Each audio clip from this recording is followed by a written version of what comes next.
how the fossil-free movement in Trinity and in Ireland has been doing, before we hear about the specific aspects today. Thanks, Richie. Hello. So yeah, I'm Deirdre. I'm involved in fossil-free TCD, which is a campaign to ask Trinity College to divest its money from fossil fuels. I suppose just to kind of reflect on this movement that's been growing. I've been a student in Trinity for the last 4 years now, and I'm kind of scared to admit this to this audience, but I kind of drifted through my first 2 years as a student, really not caring very much about climate change. It wasn't that I didn't care, I knew it was bad, but I didn't really think about it all that much. I didn't really give it much of a second thought. But I actually think there was a lot of students, I'm making excuses for myself now, but I think there was quite a few students that were kind of similar to me. We knew it was bad, but we didn't really know maybe how bad it was, and yet we didn't know what to do. We knew it was bad, we were like, what would we do about it? There was nothing concrete we could do, so we maybe just didn't think of it. And it wasn't really a very, very hot topic on campus, apart from some really good environmental figures who are great, way better than me. But anyway, back in those days, yeah, I think that was what a lot of students were like. And I say back in those days, like it seems like it's a long, long time ago, but I'm actually saying it on purpose, because I actually think that back then was a different era. I would call it the pre-fossil fuel divestment era for Irish universities. And that was what it was like. And then, about a year and a half ago, everything changed. The fossil fuel divestment movement just exploded onto college campuses around Ireland.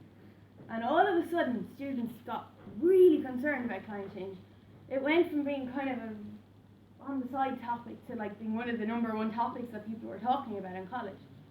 And a small group of students formed what we call fossil-free TCD, so this campaign to ask Trinity to divest. And it was kind of a little obscure campaign, and nobody even really knew what divestment was, and yeah, nobody really knew about it.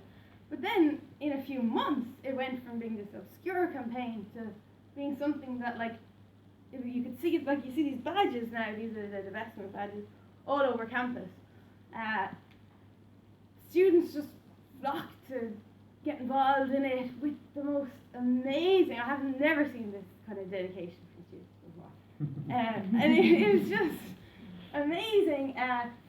Suddenly there were like fossil-free TCD events on multiple times during the week. You can't actually pick up a newspaper, a college newspaper now, without there being some article about fossil-free TCD in it.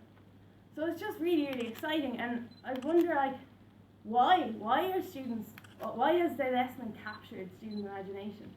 I think there's probably loads of reasons that I'm not going to go into them tonight, but I think partly maybe it's the really simple but the scary maths behind the fossil fuel divestment movement. And that's basically that we have 5 times more fossil fuels in our proven reserves, in the world's proven reserves, than we can use if we're to keep warming below 2 degrees. So we 5 times more of the stuff than we can burn. But yet, the fossil fuel industry is spending vast sums of money every single day looking for even more of the stuff, even though we've 5 times more than we can burn. So all of a sudden it became so clear that the fossil fuel industry is on a fast track to just destroy life as we know it on this planet. They're profiting from breaking the planet, as Bill McKibben would say. And people realise that if we're going to tackle this problem of climate change, we have to tackle the fossil fuel industry head on. And that's exactly what this fossil fuel divestment movement is doing, and it's just ripping through universities, various other foundations, charities, churches, you name it, sovereign wealth fund even are divesting.